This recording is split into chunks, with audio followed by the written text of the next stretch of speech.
I've been hearing a lot of people say that there's a dark side to spiritual awakening. Nobody prepared us for Kundalini awakening. We never knew it was going to be this tough. Why do we go through one dark night of the soul after another? Why don't spiritual teachers talk about this more openly? Why is it that everyone talks about the bliss and Satchitananda and nobody really talks about the horrors or the shadow work, inner child healing? Well, the thing is, we do, but not perhaps using that same language. So, every yug, every age will have its own dominant language as well. So there'll be certain words that are used more. There are certain parallels in language itself that have existed before. These things have already been there before. It is not that it is something new, that the dark side of spiritual awakening, that we have to go through this sort of deconstruction and you still need to go through your lower self or your petty self being, breakdown of relationships. The whole thing because you're going through it, or going through moments of isolation, going through moments of depression, going through these moments of feeling so much vibration, so much energy, being highly sensitive. You can't walk into malls, you can't go into places.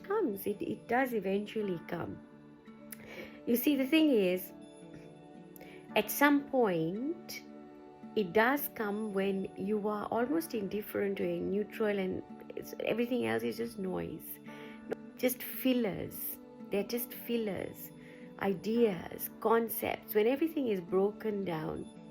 So if you have some spiritual teachers, it depends on what level at which they are talking from and to who, and your own level of consciousness, which is going to determine what you're getting from what they're saying to you, right? So it is not that you're reading a katha. A katha is when you're reading off of some scripture and then you're regurgitating it and then you're explaining it. So I remember when we were little, we used to go to the Gurudwara and we used to sit there, and the Gyaniji, so the priest who's doing like a sermon, he reads a verse from the Gurbani and then he explains the verse from the Gurbani. And some of them were very expert at the way that they would explain things, keep us hooked, keep us interested, something similar to what people are doing on social media, keeping us hooked, keep us interested. Now you see, there is a certain Amrita that comes, which is a true pure Amrita, a pure nectar that comes through this, which creates an attachment because of the emotion that we are vesting when we hear this, and so we want to keep hearing it.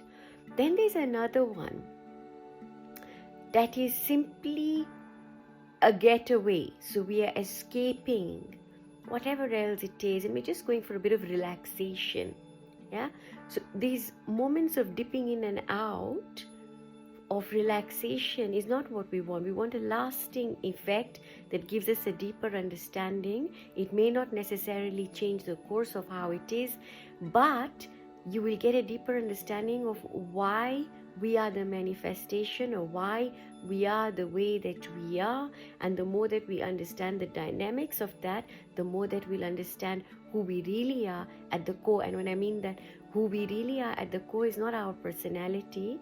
It is not the sense of petty self that I'm this human and I'm this personality and I'm this vehicle through which I'm projecting whatever consciousness I'm carrying at the moment, but to the fact that I'm pure consciousness and I'm having this experience, and what this experience is like. And it's a bit like saying, okay, I'm in a simulation, right? And we're having this, and which is why so many of you going through spiritual awakening, Kundalini awakening, you will feel like you are in dreamlike state. You'll feel like life is becoming a bit like a dream. It's becoming a bit like a hologram, that we are not really, this is not really there, it's not really happening, because it only happens like in a bubble, right? Everything that is happening physically, it's almost like it's in this bubble, it's contained, And what contains it is time and space. You take away time, you take away linear time, and you then take away that covering, the encasing that the physical reality has been contained in disappears. It disappears. And because it disappears, people can timeline jump, people can quantum jump, people can access other timelines. And you might have heard, depending on how deep and wherever you are at the moment in your awakening, of places like Siddhganj. There are places like Shambhala, places that have been mentioned, secret places that have been mentioned by various people or people who have been there. I myself have had such an experience. You might have even read about places like that in Paramahansa Yogananda's book, Helen Blavatsky, so many of such places where there are portals. Or if you read Tripura Rahasya, the whole story about Tripura Rahasya, that accessing this portal, that you go into this portal, and that there are other beings, there are other people, maybe not even people, but they're there. But it's when this bubble bursts, when these concepts go away, then we can see that which we would not normally be able to see. Because our vision as well is impaired to some extent, because we can only see that which our consciousness will allow us to see, that which we have opted in to see. So if you can understand the dynamics of why you are the way that you are, how you came to manifest your present reality, whatever it is, and however you are experiencing it, right? So it's not that you are creating the people that are in it, but the reaction that you have to the people in it is what is binding you and making it your experience and your reality. So you're not creating the players in it, but you're creating the role that they play in your existence, in your manifest reality. So folks, it is very, very interesting that when the bubble bursts, everything seems very different to us. And then also there is that which we've spoken about before. In an ideal world, you would have been prepared physically. Now, as a result of the age of Pisces, when there was so much oppression, there's been so much greed, so many things that have happened that have scarred us, and we carry, that have scarred our physical manifestation, that have scarred our DNA, so we are recorded. So we are basically recordings ourselves. Us as these recordings are playing back. So we're all constantly playing back in shuffle of what's already happened.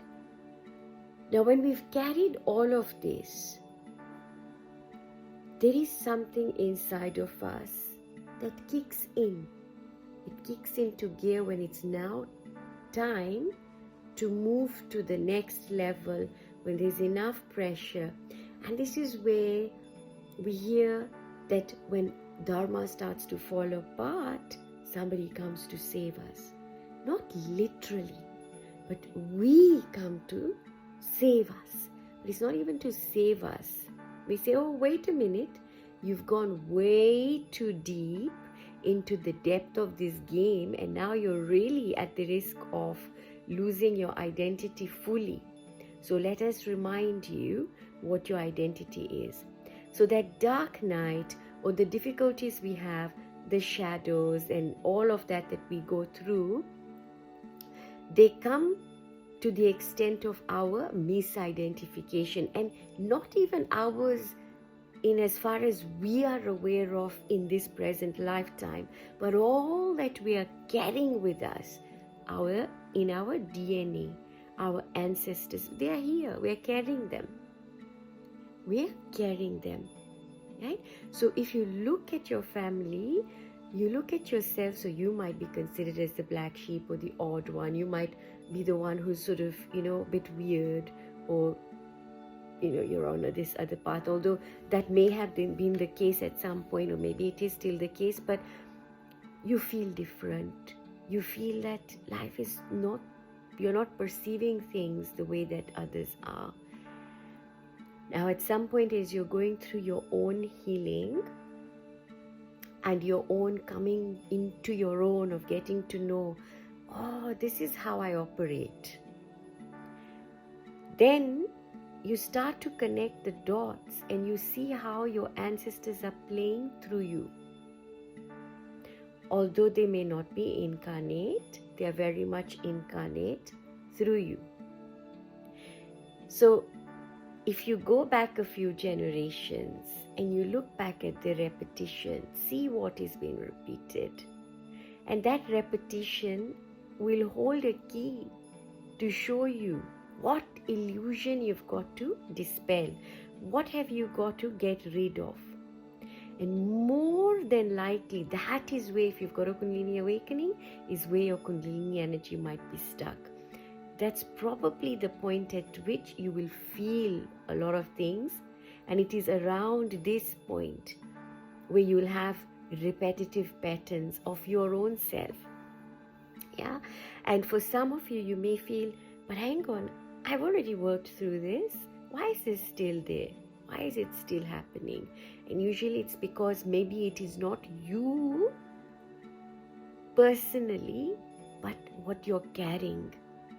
And because you have now managed to heal as far as you have, it's almost a given that you're going to heal everything else behind you too, your ancestors. Because in order for the healing to be complete, it's got to be generational healing. So it's not just me, I'm done.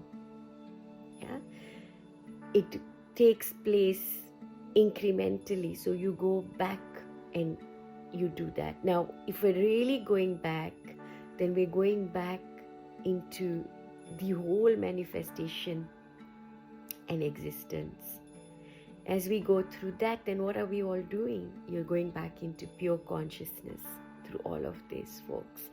So a total annihilation or total deconstruction takes place, but you know how it's taking place in your life.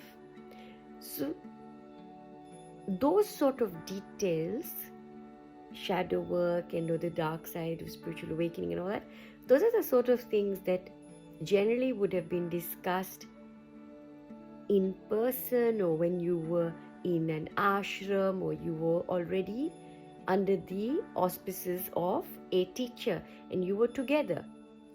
And so then we talk about these things at a different level, how they're affecting you. And now in the age of information, when everything is out in the open, first we went through the self-empowerment stage, right? And everybody was sort of saying, oh, this is what I've gone through, and we were sharing our experiences, and in a way it allowed others to also come and share their experiences, to come to terms with so many other things that may have happened to them. And we then moved from self-empowerment to then we are deepening our spiritual awareness, our spiritual autonomy, our spiritual awakening, going deeper into that. And as we go deeper into that, we are then openly talking about these things and saying, dark side of spiritual awakening, dark night of the soul. What about this? What about that? And why have this not been said? And why is it that most spiritual teachers will talk about, but the bliss, the Satchitananda, the Amrita, right? That an awakening itself is the answer, without actually telling you what happens with the spiritual awakening, the dynamics of a spiritual awakening. So they do, it is there, but perhaps not in the way that we expect it to be, because it is age appropriate, not your physical age, but where we are at the moment. So at the moment, we are in the information age, everything is out, everything is in the open, but again, it will depend on the type of teacher, it will depend on your consciousness, and it is your consciousness that will determine what you wish to experience. So much love as always.